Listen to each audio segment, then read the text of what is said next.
আমার নিজের বাচ্চা আছে ভাই, আমি জানি যে আজ থেকে 10 বছর পরে, 15 বছর পরে, 20 বছর পরেও একদিন এই ব্যাপারে জানবে এবং একদিন আমাকে কোয়েশ্চেন করবে যে মানে তুমি কি করছো। আমি জানি, আমি আমার চাওয়াটা আমি বললাম, আমি এটাই চাই।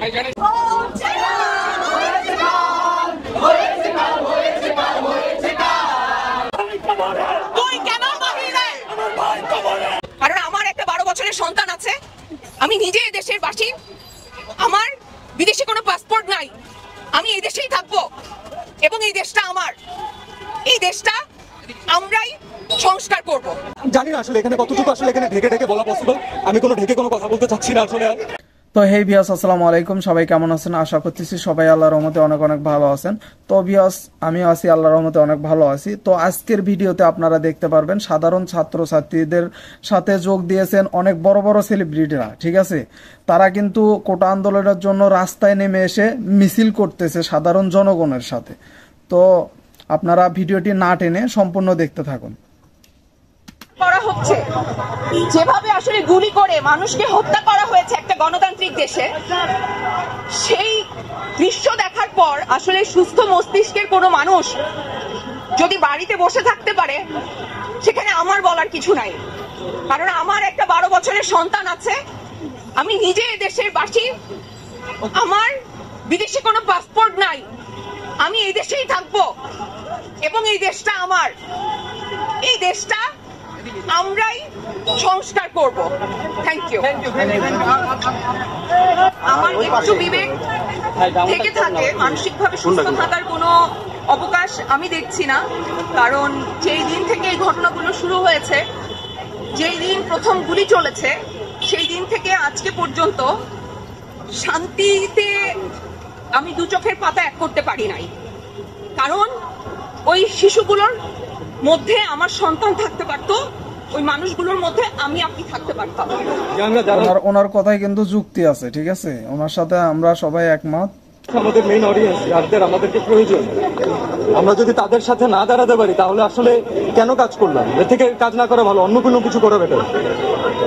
আমার নিজের বাচ্চা আছে ভাই, আমি জানি যে আজ থেকে 10 বছর পরে, 15 বছর পরে, 20 বছর পরেও একদিন এই ব্যাপারে জানবে এবং একদিন আমাকে কোয়েশ্চেন করবে যে মানে তুমি কি করছো। তখন আমি বুকুচু করে বলতে চাই যে না, আমি কিছু চেষ্টা করছি। So definitely I am with the students. ভাইয়াকে অসংখ্য ধন্যবাদ, আপনি নেমে আসার কারণে আপনার হাজারো দর্শক নেমে আসছে।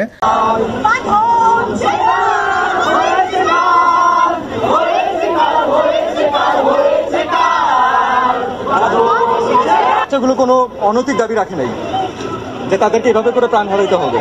এক একজন বাবা মার আহাজারি, এটা যার যায় সে বুঝে ভাই। সো এটা আমি জানি না আসলে এখানে কতটুকু আসলে এখানে ঢেকে ঢেকে বলা পসিবল, আমি কোনো ঢেকে কোনো কথা বলতে চাচ্ছি না আসলে। আর এটা এর বিচার যতদিন পর্যন্ত না হবে ততদিন পর্যন্ত বাংলাদেশের কোনো মানুষ শান্তি পাবে না, আমার বিশ্বাস। হতে পারে বলে মনে করেন বিচার হতে হবে নিরপেক্ষ, সেই নিরপেক্ষতা যেভাবে এনশিওর করা পসিবল সেভাবেই হবে। এবং বিচার আসলে দেশের আইন ব্যবস্থা যদি প্রপারলি না করতে পারে, আইন ব্যবস্থার উপরে যদি জনগণের বিশ্বাস না থাকে, তাহলে বিচার দেশে মানুষ করবে। Thank you. তুই কেন বাহিরে? তুই কেন বাহিরে?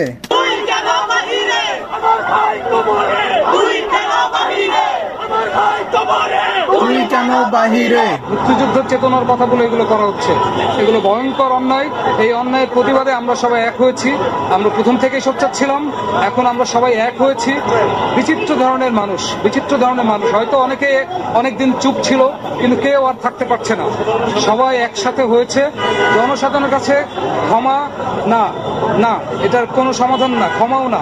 সমস্ত সমন্বয়কে তাদেরকে মুক্তি দিতে হবে, সমস্ত ছাত্রদেরকে গ্রেপ্তার মুক্তি দিতে হবে। সাধারণ মানুষ সমস্ত মৃত্যুর জন্য শুধু কান্না দিয়ে হবে না।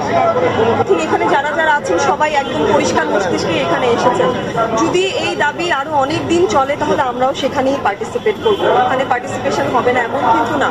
আজকে একদিনের জন্য এসে দাঁড়ানো তাও না, এর আগেও কিন্তু আর্টিস্টরা বিক্ষিপ্ত ভাবে বিভিন্ন জায়গায় এই জিনিসটার এগেইনস্টে কথা বলেছেন। তো জেনোসাইডের পক্ষে আসলে কথা বলার কিছু নেই। আর স্টুডেন্টরা আমাদের ফিউচারকে যখন আমরা এভাবে রাস্তায় গুলিবিদ্ধ অবস্থায় দেখবো আমাদের প্রশাসন দ্বারা, এটা কখনোই কাম্য না। তো আমি বিশ্বাস করি যে এই দুর্দিনের একটা সমাধান হবে, কিন্তু সেটা খুব দ্রুত হোক, এইভাবে আর রক্তক্ষরণ না হোক, এটাই এক্সপেকটেশন। বলবেন কিনা? কি বলবো আন্দোলন চলমান চলছে, এর শেষ কোথায়? আমি জানি কি, আমি তো আর যারা আমি আমার চাওয়াটা আমি বললাম, আমি এটাই চাই। যারা স্টেপ দিচ্ছে তাদের অনেককে রাজাকার হিসাবে এরকম আখ্যায়িত করা হচ্ছে। আপনি এই বিষয়টা আপনি কি বলবেন? বলতে চাইছেন? না আমিও তো অনেককেই অনেক কিছু বলতে পারি, হ্যাঁ, কিন্তু ব্যাপার হচ্ছে যে সেগুলো তো সিদ্ধ হতে হবে, সেগুলো তো প্রমাণিত হওয়ার ব্যাপার, তাই না?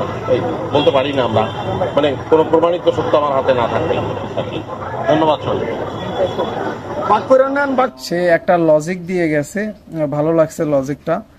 মোশাররফ করিম ভাইয়াকে অনেক ধন্যবাদ।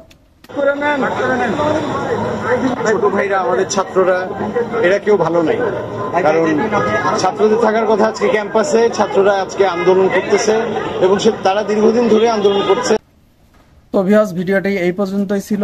ভিডিওটি যদি ভালো লেগে থাকে একটা লাইক দিবেন, চ্যানেলে যদি নতুন হয়ে থাকেন তাহলে অবশ্যই চ্যানেলটিকে সাবস্ক্রাইব করে নেবেন। ধন্যবাদ সবাইকে এতক্ষণ ভিডিওটি দেখার জন্য।